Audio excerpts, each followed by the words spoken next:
Bien.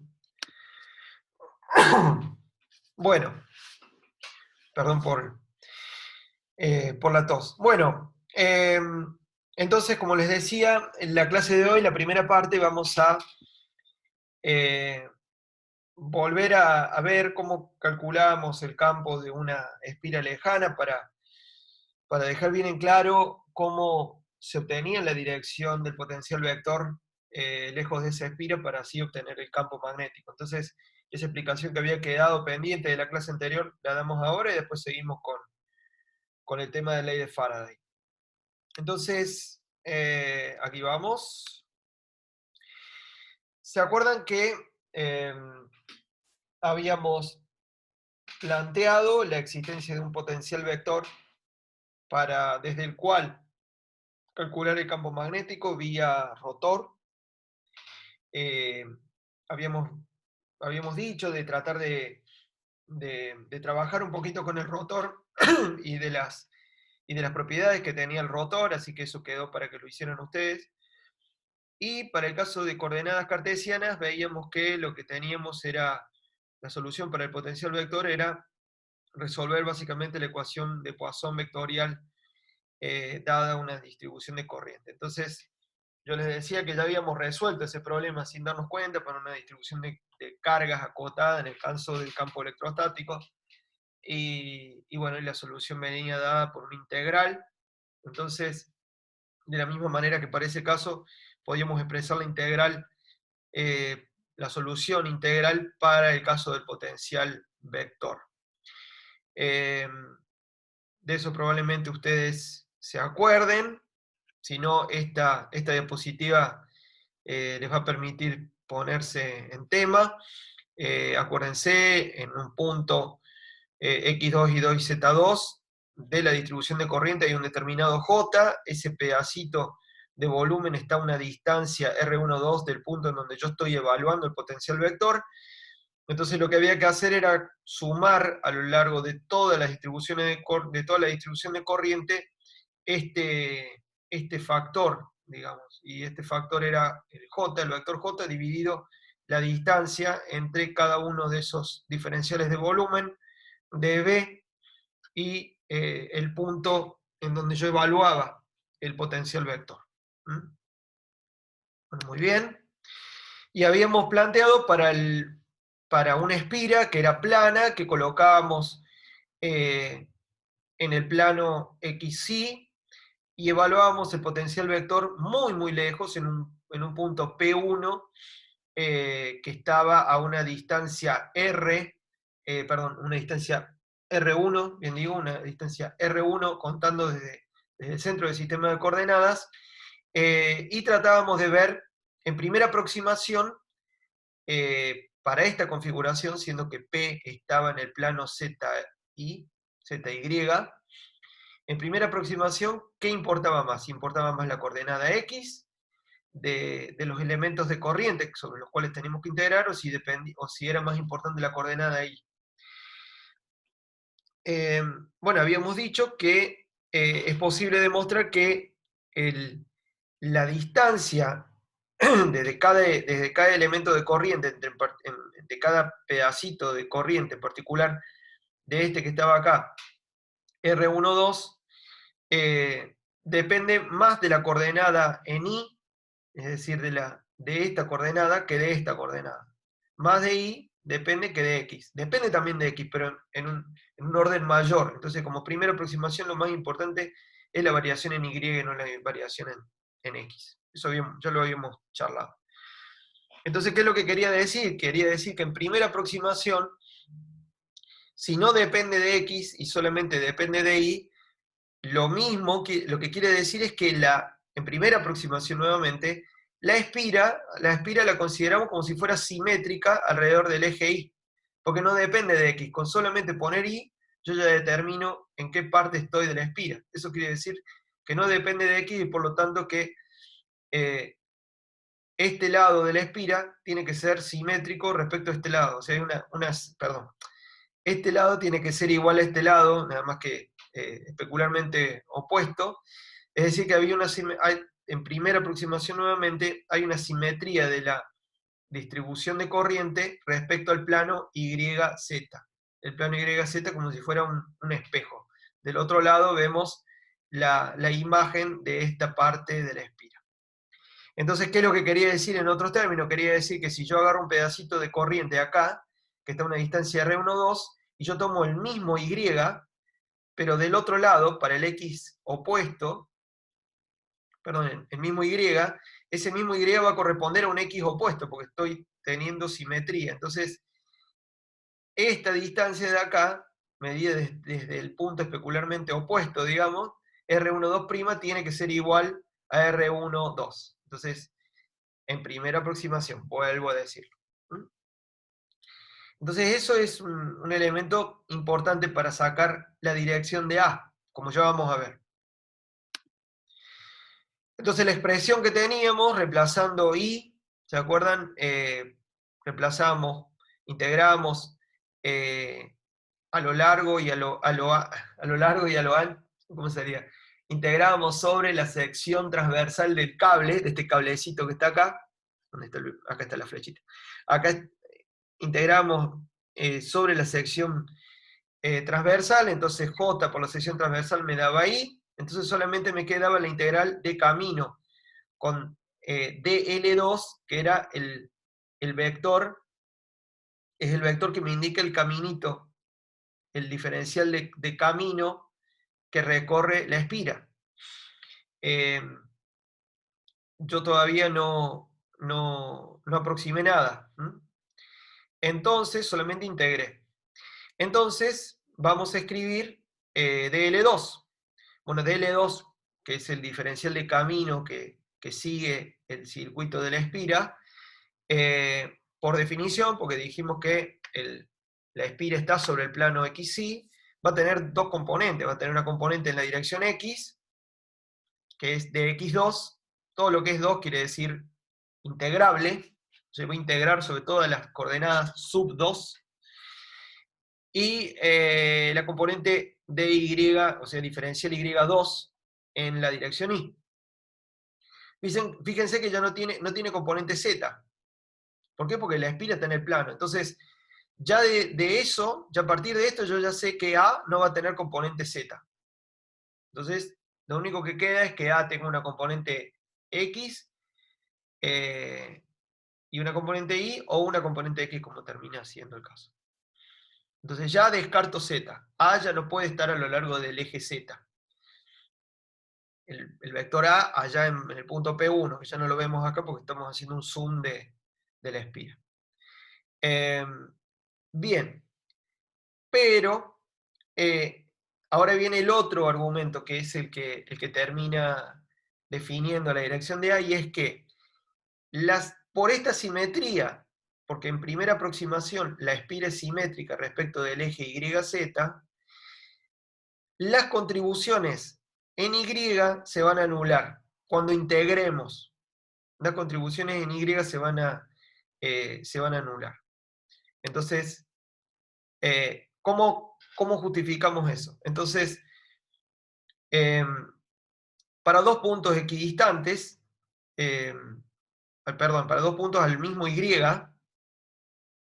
en el mismo Y, que sean P2 y P2', desde los cuales sale R12 y R12', habíamos dicho que porque es simétrica la espira en primera aproximación respecto al eje YZ, los DY son opuestos. Los DY van a valer la misma distancia, pero van a ser la misma distancia, pero dirigidos en sentidos opuestos. Entonces, ¿qué es lo que quiere decir? Quiere decir que el DY2 va a apuntar acá hacia abajo, y el DY1 en este DL2', que es el diferencial de camino en P2', va a apuntar en el sentido opuesto. Entonces, fíjense que no pasa lo mismo con DX. El DX2 va a apuntar en la dirección hacia allá, y el DX2 también va a apuntar en la misma dirección. Pero en el caso de los DY2, para puntos del mismo Y vamos a tener uno opuesto al otro. Entonces, eso me dice que todas las contribuciones a la integral de L2 por parte de todas las contribuciones en el eje Y a esta integral se van a anular. Ahora falta ver si esto también es igual, porque DL2 no está sumando solo, sino que está dividido por R12. Entonces, pero eso ya lo habíamos dicho que R12 es igual a R12'. Entonces, lo que va a ocurrir es que dentro de esta integral voy a ir sumando la contribución de este punto y de este punto. Eso me va a anular, la contribución de este punto y este punto van a ser iguales y opuestas, porque el dy de uno va a ser menos el dy del otro, y con el mismo denominador, ya que R12 es igual a R12'. Entonces así voy a poder anular las contribuciones de a pares, y todas ellas sumadas me van a dar una suma neta 0 para la componente Y. Con lo cual la única que va a sobrevivir va a ser la componente X. La componente Z ya la saqué, la descarté porque DL2 no tiene componente en Z. Y finalmente lo que quedaba era reemplazar el valor de R12 por su expresión en Taylor, permitiendo referir todo a la distancia desde el centro de la espira. Con lo cual ya quedaba la expresión ya aproximada, también en distancia, basada en R1 ya, no en R12, es decir, ya no dependía de la distancia de cada uno de los puntos hasta el punto P, sino que dependía ya de la distancia medida desde el origen, y a partir de esta expresión yo podía, haciendo la integral, terminar de obtener la expresión para el potencial vector. Así que, bueno, eso quería contarles, que esa es un poco la cocina que hay detrás de la obtención de la dirección del vector A, algo que había quedado pendiente de la clase anterior. Bueno, ¿hay alguna consulta, alguna pregunta? Recuerden igual que lo importante es tratar de entender que hay una analogía entre el campo a grandes distancias de un dipolo eléctrico y el campo a grandes distancias de un dipolo magnético, y que no existe un campo monopolar magnético, porque no tenemos monopolos magnéticos de la misma manera que tenemos cargas puntuales en electrostática. Con eso para mí es lo esencial, no la derivación de este resultado. ¿Bien? Bueno, perfecto. Entonces, sigamos. Ahora sí, volvemos a Faraday, a Michael Faraday y su ley de inducción electromagnética. Vamos a volver a repasar lo que pusimos al final de la clase anterior.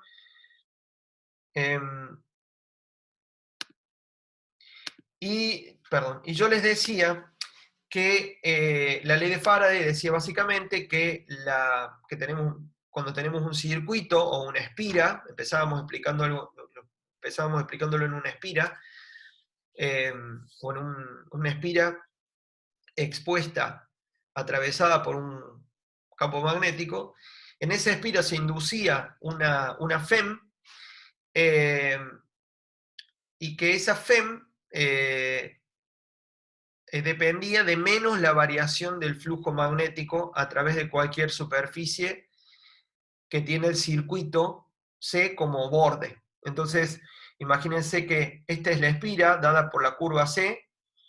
Entonces, recuerden que la dirección del recorrido del circuito determina la dirección de la normal, según la regla de la mano derecha. Eso lo vamos a volver a ver en un ratito. pero acuérdense también que el menos venía de la ley de Lenz. La ley de Lenz lo que nos decía es que la inducción, la FEM inducida va a tender a va a provocar una corriente que va a tender a crear una corriente que va a crear un campo magnético inducido que va a oponerse a la variación del flujo. Entonces, la ley de Lenz es la ley contrera, vamos a decir, la ley de oposición, digamos. Entonces, por ahí venía el menos. Y si el flujo, si la dirección de aumento de flujo era para arriba, entonces la corriente tenía que fluir en el sentido opuesto para oponerse a ese aumento. Si la variación de la corriente, si el aumento de la variación del flujo, si el aumento del flujo iba hacia abajo, o sea, iba en contra de la dirección del campo magnético, la corriente iba en el sentido opuesto. Entonces, ¿cómo quedaba expresado esa ley acá escrita? Quedaba expresado de esta manera. Entonces, la FEM inducida es igual a menos la variación respecto al tiempo del flujo magnético, y eso era menos la derivada respecto al tiempo. Poníamos parcial, pero en la mayoría de los casos vamos a ver que es total. Si solamente depende del tiempo el flujo, va a ser la derivada parcial es igual a la derivada total, pero así estrictamente es como se debe escribir. y, y eso entonces es la derivada parcial respecto al tiempo del flujo del campo magnético a través de la superficie abierta S. Entonces, hay que elegir una S, siempre y cuando tenga esto como borde, multiplicar en cada punto de S escalarmente B con el diferencial de área, el diferencial de área siendo normal en la superficie, integrar sobre toda esa superficie y sacarle eso a la derivada. Menos la derivada me va a dar la dirección de la FEM. Bueno, entonces, acá yo reacomodé un poco y quedó la S acá metida, pero ahora retomamos la ley de Faraday, y lo que les propongo es que pensemos un poquito qué quiere decir.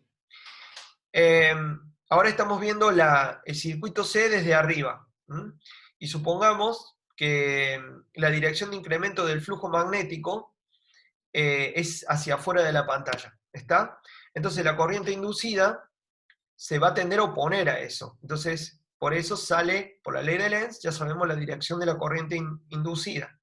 Por la regla de la mano derecha, agarramos la mano derecha, movemos los dedos de nuestra mano en sentido de las agujas del reloj, siguiendo inducida, y eso nos da un pulgar hacia adentro. El pulgar me indica que la corriente esa inducida va a crear un campo magnético que va a ir en contra de la dirección de incremento del flujo magnético. Hasta ahí creo que estamos todos bien, ¿no?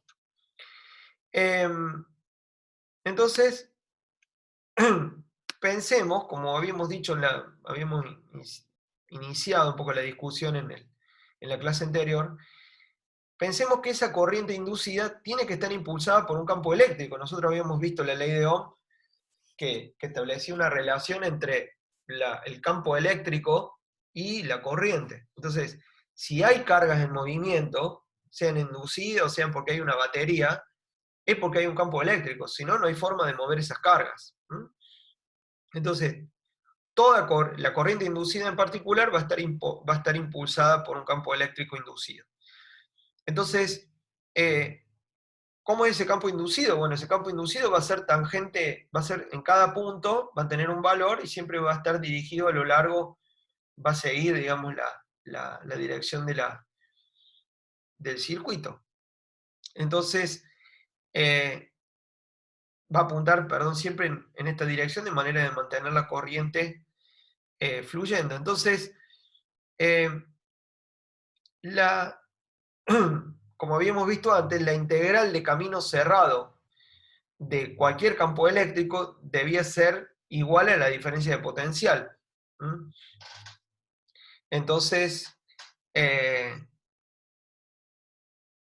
la Fm inducida debe ser igual a la integral de camino del campo eléctrico inducido. Entonces, hagamos esa integral, y esa integral es igual a Fm inducida, y por la ley de Faraday, esta integral, la integral de camino sobre el camino C del campo eléctrico de inducción, es igual a menos la derivada respecto al tiempo del flujo de campo magnético. Lo único que hice fue meter en el medio de esta igualdad que ya conocíamos, meter en el medio esta expresión. Entonces, recordemos ahora el teorema de Stokes. Y el teorema de Stokes lo que nos decía es que si la integral de un campo cerrada sobre la integral de línea de un campo sobre un camino cerrado es igual a la integral de superficie de su rotor sobre una superficie limitada por la curva C. Entonces, lo que puedo hacer es reemplazar ahora en la ley de Faraday la Fm inducida por esta expresión. Entonces la Fm inducida no solamente es igual a esto, sino que también es igual a la integral de superficie del rotor de E sobre la superficie S. Entonces, ¿qué es lo que me queda? Me queda que el rotor de E es igual a menos la derivada del campo respecto al tiempo. Entonces, ese resultado que es igual a la ley de Faraday, es equivalente a la ley de Faraday, es de hecho la ley de Faraday, pero en forma diferencial. Es decir, la ley de Faraday expresado como una ecuación diferencial, sin integrar. Entonces, esta ecuación en particular se va a sumar a las otras ecuaciones diferenciales que ya hemos visto a lo largo de todo el curso. Y con esta se va a terminar el conjunto de las ecuaciones de Maxwell que rigen todo el electromagnetismo, clásico, digamos. Entonces, lo recapitulamos y acá puse las ecuaciones de Maxwell en el vacío para poner una versión más simple, pero ya las vimos a todas. Vimos primero la ley de Gauss, ¿se acuerdan? Cuando resolvíamos para distribuciones de corriente y hacíamos las esferas y hacíamos las distintas superficies cerradas. Esa ya la vimos. Vimos el equivalente de la ecuación de la ley de Gauss, pero para el campo magnético, que me decía que la vimos nomás y dijimos que el segundo miembro de esa ecuación me daba 0 porque no existían los monopolos magnéticos. Entonces esta ya la conocemos. Después recién vimos la ley de Faraday, que es esta, que me dice que el rotor del campo eléctrico es igual a menos la derivada de B respecto al tiempo. Y también vimos la ley de Ampère, de la cual vimos esta parte, nomás no vimos esta partecita de acá, sino que vimos esta de acá, que es que el rotor de B es mu0 por J. Esta partecita de acá la vamos a tener en cuenta cuando haya ondas electromagnéticas. Pero en el caso que vimos, caso donde los campos varían muy, muy lentamente, y en algunos casos campos que no varían en el tiempo, este término es muy chiquito, entonces nos quedamos con estas dos partecitas de acá, como vimos en los ejercicios de ley de Ampère. Esto para darle un poco de contexto a lo que venimos aprendiendo.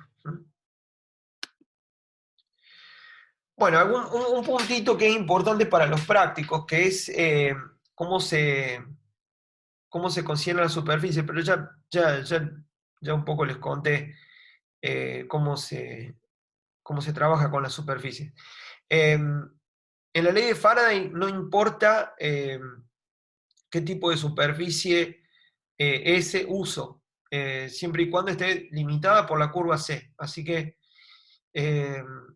no importa si tomo una superficie bien ajustada a la curva C, como si fuera el parche de un tambor, o si me imagino una bolsa de supermercado, esa bolsa de plástico cuyo borde es la, es la curva C y el resto de la bolsa es la superficie S. No importa, es lo mismo. Lo que sí hay que respetar la dirección de la normal respecto a la dirección del recorrido de la curva C. Eso hay que tener siempre en cuenta. Esto también vale para la ley de Ampère. Em, y, y bueno, y es bastante obvio. Si yo estoy midiendo un flujo, si estoy midiendo el flujo de un rotor, como ocurre en Faraday y ocurre en Ampère, no importa qué tipo de superficie yo tenga, voy a encerrar la misma cantidad de líneas multiplicado por la superficie, así que el flujo termina siendo el mismo. Entonces, no hay problema con que ese yo use, siempre y cuando se ajuste la definición a las condiciones, y es que el borde sea C. Bueno, a ver si a alguno le hizo ruido lo que dije hace un rato, de que el rotor de E es menos la derivada del campo respecto al tiempo.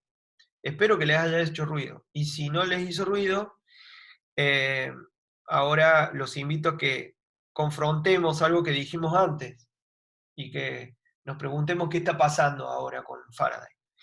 ¿Se acuerdan de la ley de Kirchhoff? Bueno, la ley de Kirchhoff nos decía que el rotor del campo eléctrico electrostático era cero.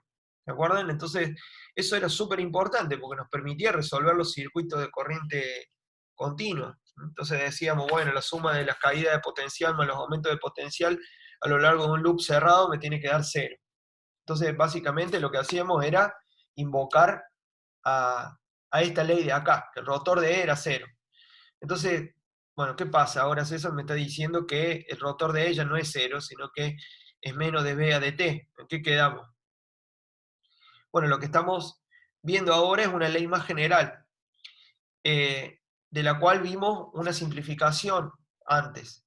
Esta ley de Kirchhoff es justamente la ley de Faraday para casos en donde el campo magnético no cambia con el tiempo. Eso fue lo que nosotros vimos anteriormente. Entonces la ley más general que hay que considerar es esta. Si no hay un campo magnético presente que varíe en el tiempo, volvemos a utilizar la ley de Kirchhoff sin ningún problema.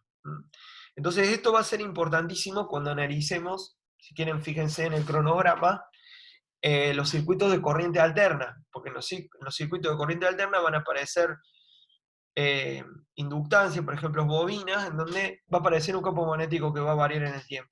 Entonces nosotros ya no vamos a poder decir que la integral de E a lo largo del camino me da cero, sino que la integral cerrada a lo largo del camino va a ser igual, de un camino cerrado va a ser igual a dB a dt.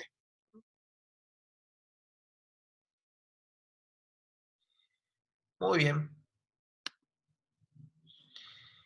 Bueno, ¿y qué quiere decir? ¿Qué quiere decir que este segundo miembro ya no sea más cero, sino que vale esto? ¿Qué quiere decir? Bueno, lo que quiere decir es que la integral, que el campo eléctrico inducido no es más conservativo. Entonces, ya no es más verdad que su integral de línea en un camino cerrado es cero. La integral de camino cerrado, en presencia de un campo magnético que está variando en el tiempo, al ir por un camino y volver hasta el punto inicial, ya no me va a dar cero. Entonces, lo que es lo mismo, y que va a pasar es que ahora la integral de línea del campo eléctrico entre dos puntos no va sí va a depender del camino y no va a depender más de solamente los extremos, como ocurría cuando el rotor de E era cero. Es más, si yo doy varias vueltas por el mismo camino, recorro el mismo camino varias veces, lo que voy a poder ser capaces de acumular FEM. Entonces, eso es producto justamente de que cada vuelta la integral de camino cerrado me va a ir sumando más y más más y más términos de variación de campo magnético. Entonces, ese es el principio del transformador. Es de qué manera con la variación del campo magnético yo puedo generar FEMs cada vez más grandes teniendo en cuenta un número mayor de espiras que capten ese flujo. Eso lo vamos a contar más adelante cuando veamos corrientes alternas, cómo funciona un transformador. Pero básicamente uno puede utilizar esa, esa,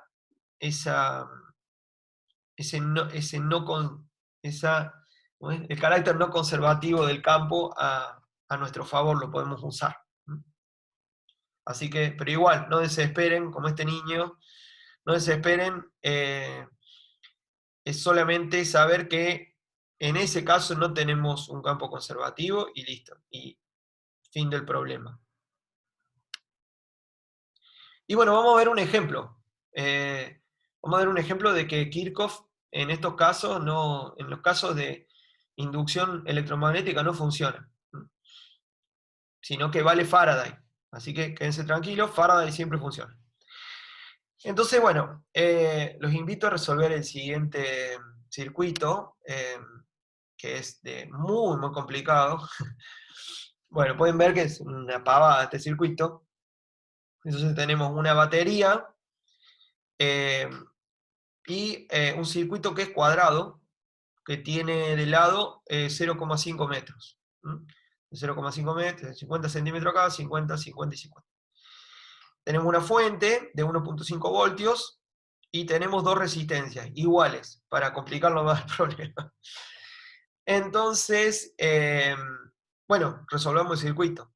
Bueno, se me van a reír ustedes, a decir, César, ¿qué me traes acá? Entonces, bueno, básicamente la corriente va a fluir desde el polo positivo de la batería hasta el polo negativo, va a ser una corriente constante, podemos aplicar Kirchhoff sin ningún problema, y acá tenemos cuánto vale I0. Bueno, I0 si la resistencia 1, si esta resistencia de acá vale 10 a la 3 ohm, y la resistencia de acá también vale lo mismo, son las dos resistencias en serie, entonces la sumo, me da 2 por 10 a la 3, y por ley de Ohm saco I0, que da 0,75 por 10 a la menos 3 miliamperes. ¿Tá? Fácil, es fácil. Bueno, calculemos, imagínense cuánto vale el campo acá adentro, el campo magnético que genera la corriente I0.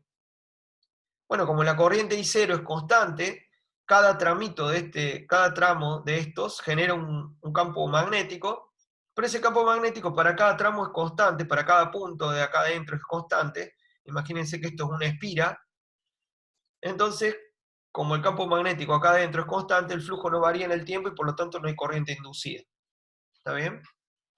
Entonces, en el caso de Kirchhoff, rotor de E es cero. Así que eso me permitió sacar tranquilamente la corriente, como lo hacíamos clásicamente en circuito de corriente continua. Bueno, y ahora tratemos de calcular la diferencia de potencial entre estos dos puntos, entre A y B. Ustedes se me van a reír, decir, obvio, César, es una cuenta súper fácil. Y también les pregunto si depende del camino la integral desde A hasta B. Es decir, si yo tomo este camino, ¿cuánto vale la diferencia de potencial hasta A y B? Les pregunto si es igual a la diferencia de potencial por este lado que calculada por este lado. Bueno,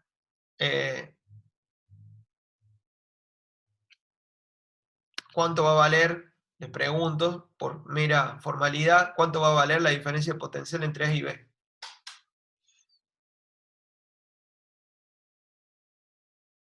A ver si alguien se anima a contestar. Perfecto, perfecto. Muy bien. Cero, un cero grande como una casa. Perfecto. Entonces, bien, por lo menos lo fácil sale. Y también por este lado va a dar cero, porque si yo sigo la dirección de la corriente, acá cae la caída de potencial va a ser 2 veces I por R, y eso me va a dar menos 1,5 voltios, más 1,5 voltios me va a dar cero de vuelta. Así que lo que concluyo es que lo que concluyo justamente es que la diferencia de potencial entre A y B no depende del camino que haya elegido. Por este camino me da cero y por este otro camino me da cero. Por este camino me da cero, acuérdense, porque A y B están en el mismo cable, sin nada en el medio, lo cual quiere decir que están en la misma equipotencial. ¿Se acuerdan? Bueno, bueno, muy bien. Bueno, genial. Ya está, resolvimos este problema, listo. Ahora hagamos una cosa. Ahora pongamos el mismo circuito, saquemos la fuente y metemos todo esto eh, en un campo magnético uniforme, que permee todo el circuito y que apunte hacia afuera de la pantalla. ¿Está? Entonces, ahora lo que me interesa es empezar a cambiar el campo magnético de tal manera que por la variación del flujo magnético a través de esta área, yo tenga una corriente inducida que sea igual a la corriente que tenía antes, en el caso anterior. O sea que, producto de la variación del flujo del campo magnético, yo quiero tener una corriente inducida ahora que sea de 0,75 mA. Bueno, entonces, ahora pregunto, y vamos a resolver, ¿a qué tasa tiene que variar el campo magnético acá adentro? ¿A qué velocidad tiene que variar? ¿Cuál es la derivada de B a de T que tengo que tener para producir por inducción ahora la misma corriente I0? Entonces, bueno, vamos a ver. ¿Cómo vamos de tiempo? Perfecto. Entonces, por la ley de Lenz, yo sé que para que la corriente circule en sentido horario, fíjense que la corriente tiene que circular así, ¿no es cierto? Entonces, para que la inducida circule en sentido horario, dB a dt debe apuntar hacia afuera de la pantalla, o sea, la corriente inducida me va a crear un campo inducido magnético que va hacia adentro, ¿no? Entonces se tiene que oponer al crecimiento del flujo. Entonces el crecimiento del flujo tiene que ir para arriba. ¿Tá? Ley de Lenz me indica entonces que el, el, la variación de B a dt tiene que ser hacia afuera. ¿Por qué digo de B a dt y no el flujo? Porque el área ya está fija.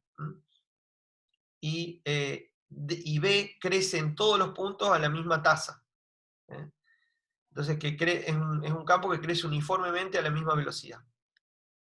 Simplifico bien el problema. Entonces, bueno, ¿cómo saco esa tasa de variación del campo? Bueno, planteo la ley de Faraday. Entonces, si quieren, ya planteamos la ley de Faraday sin ningún signo, porque ya sé para dónde va a fluir la corriente por la ley de Lenz. Yo puedo prescindir de ese menos en la ley de Faraday siempre y cuando yo sepa bien para qué lado apunta. ¿Está? Por la ley de Lenz. Entonces, bueno, ¿cuál es la expresión para la integral? ¿Cuál es la expresión para la derivada del flujo magnético a través de esta espira cuadrada? Y bueno, la derivada de esto es la derivada de B d a dt por la integral del diferencial de área. ¿Por qué? Porque primero, B es paralelo al diferencial de área, B es paralelo a dA en todos estos puntos, porque también tomo como superficie una superficie plana, para simplificar, como si fuera un parche cuadrado bien ajustado a la curva esta C. Entonces, el área no depende del tiempo, el área siempre se mantiene igual, entonces solamente la derivada parcial que está acá va a afectar al módulo del campo magnético. Le saqué la flechita ahí. Entonces, dB a dt es lo que tengo que despejar. Entonces, ¿cuánto vale el área? Bueno, el área vale 0,5 por 0,5, es 0,25 metros cuadrados, y la derivada del flujo me tiene que dar la FEM inducida. Entonces, la, la FEM inducida es 1,5 voltios, y acá entonces tengo que dB a dt tiene que ser 6 Tesla por segundo. Eso ocurre al dividir 1,5 por 0,25 acá abajo. Entonces,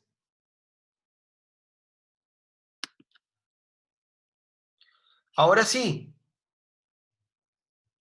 tengo... ¿de dónde saco 1,5 voltios? Bueno, tengo 1,5 voltios ya que tiene que haber una corriente tal que, por ley de Ohm, la FEM es igual a I por toda la resistencia, entonces la FEM va a salir de pedir que la corriente sea de 0,75 mA.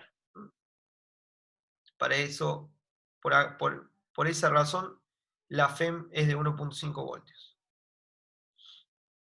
De ahí saco cuánto tiene que variar B.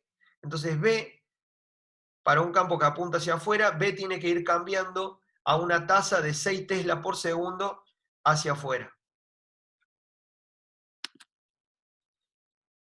Bueno, en esta nueva situación, la diferencia de potencial entre A y B va a depender del camino elegido. Y bueno, vamos. La diferencia de potencial entre A y B. Por el camino 1 es el rojo, por el camino 2 es el verde. Para la corriente que circula en este sentido, como ya dijimos. Entonces, por el camino 1 es 0, como ya vimos. Pero por el camino 2, fíjense, es la B inducida, la I inducida, que es 0,75 mA, por 2R. Entonces, las dos integrales no coinciden. Por un lado me da 1,5 voltios, por otro lado me da 0. Entonces, no hay acuerdo. Entonces, la respuesta es sí, depende.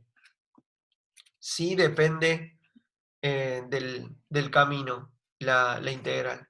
Y no depende solamente de los extremos, como habíamos visto para los campos electrostáticos, en donde el campo magnético no variaba. Entonces la conclusión es que un campo inducido no es conservativo.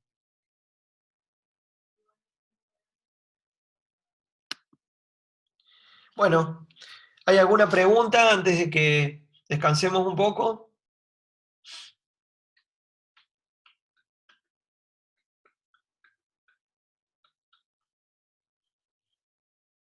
¿Se entendió la diferencia entre los dos casos?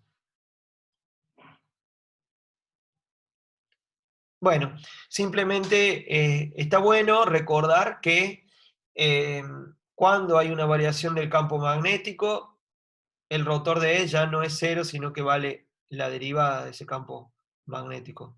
Así que cuando resolvamos los circuitos de alterna o circuitos donde hay una corriente variable, va a haber que tener en cuenta simplemente esa derivada de B respecto al tiempo y listo. Y si quieren, muchos hacen eso, vamos a considerar dB a dt como otra caída de potencial también, y vamos a poder aplicar un equivalente de la ley de Kirchhoff para el caso de circuitos de alterna.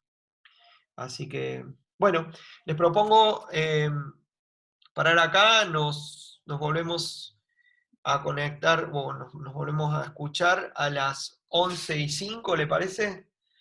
11:05, ¿estamos de vuelta?